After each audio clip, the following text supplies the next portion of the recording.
Stogia, who is a Labour councillor in Whalley Range.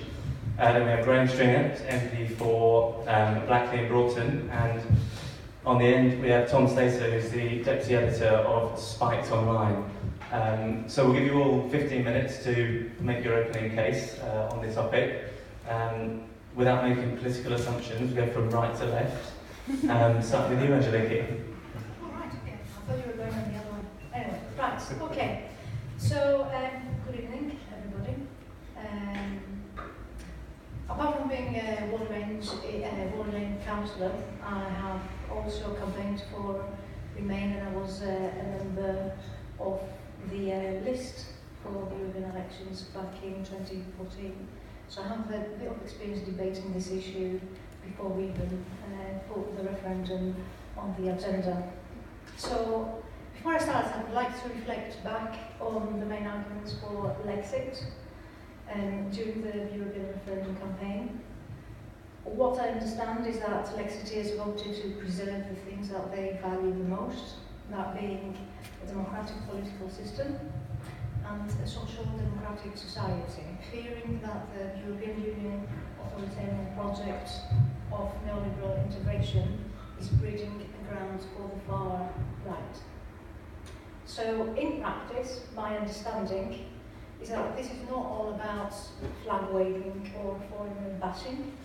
It was all about democracy. So Lexit debated for the withdrawal from the pro-austerity, anti-democratic bosses club of the European Union, that would represent a serious blow to the interest of dominant sections of the British capital and to the European elites as well.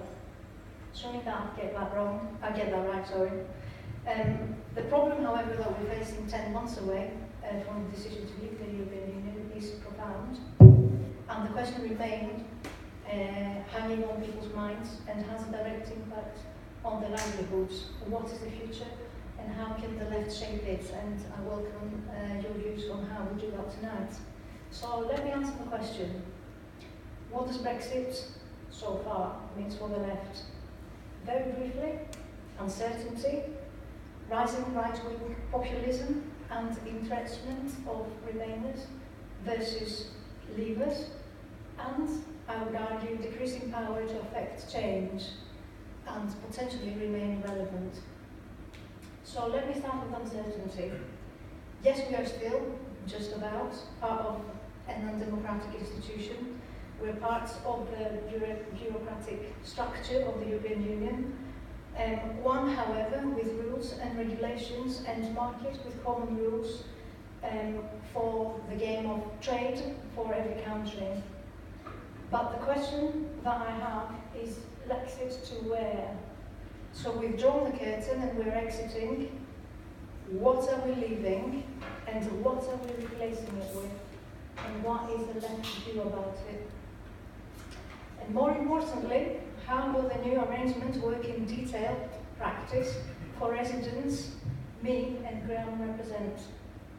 And following on from that, what is the left vision for this arrangement practically has to offer as an alternative to the residents that do physical labour, live in a modest home and have never darkened a door of university, the ones that were identified far more likely to have said screw you to the European Union than the folk in the leafier parts of South Manchester.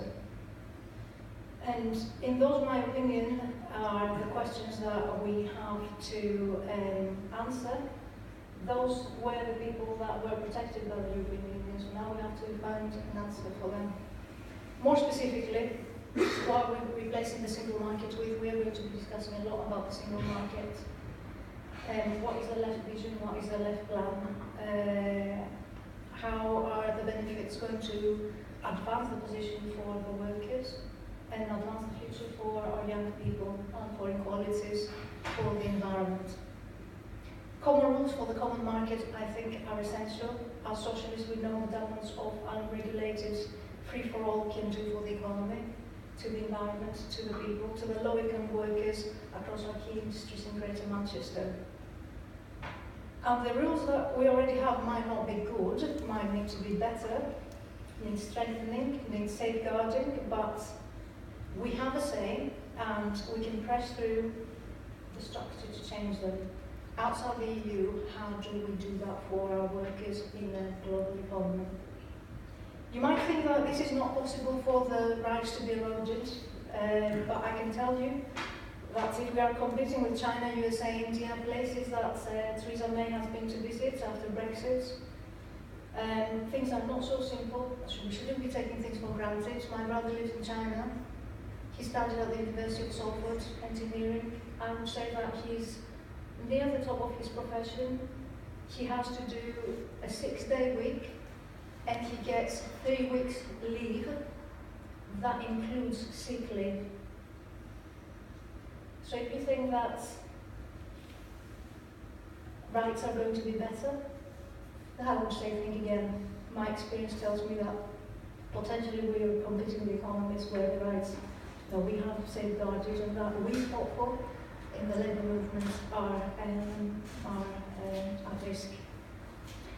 So, what are the emerging choices? It seems that we are sorting the European Union bureaucracy with a centrist, Tory-led Whitehall bubble, a more centrist decision-making system that is led by a Prime Minister and a Press that have taken the decision on whether the democratically elected Parliament, having a right to decide on triggering Brexit, taking them to the highest court of the land.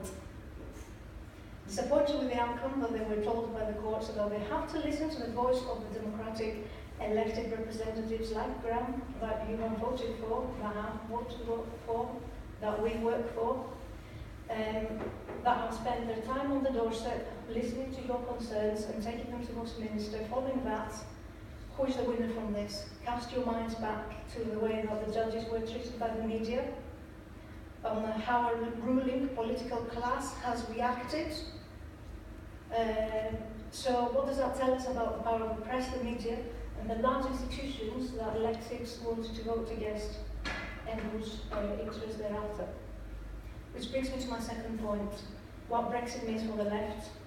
How have our left interest and agenda been benefited from Brexit so far?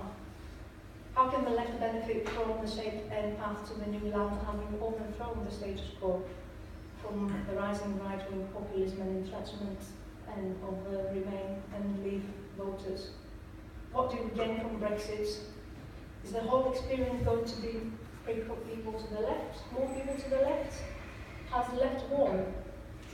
I really hope that the jury is still out on this, and would really like to ask you to consider and tell me how we are going to get the critical mass that we will get if we are to get the power in future and carve the new identity as a government, shaping the relationship that we will have with the European Union and the rest of the world. And what are the motives, experiences and perception of people that Brexit currently attracts to help us shape the new status quo outside Britain? How are we gathering people who are going to help us stop from entrenching in our fears, our beliefs and the view of the world? Are we gathering the people that are most likely to help us do that? Theresa May is finding herself on 37 points lead. You must have seen the polls over Jeremy Corbyn. According to the same polls, only 38% of Labour Party supporters would prefer Jeremy Corbyn in Downing Street. And personalities aside, Conservatives are ahead on every policy issue, including negotiating Brexit. This is an independent poll, apparently. The last Guardian ICN poll puts the Labour at 25%. Even if you can't trust the polls and listen to our leader, who said in response that we have an opposition in this country, and if the reporters cared to ask and cared to cover it, people would know. Does this have the required effect on the doorstep? It rather seems that there are not many people attracted to the left, is my view, with a post-Brexit left that is led by the most well-respected, the most loyal and the most principled leader to the left movement we have ever had as a Labour Party in the recent years. The left of the politic at the top of our party, we're not making headlines. We don't appear to excite people on radical ideas for the post-Brexit Britain. We don't seem to give a reason to believe and help us shape our vision, our movement, our party, our future. Or where are we directing the new members that have signed up to the Labour movement? How are they supporting us to get back into power? I have said that we don't appear to be gaining many votes, and I'm talking obviously outside Greater Manchester, the Greater Manchester bubble, because working in Gorton we appear to be doing very well.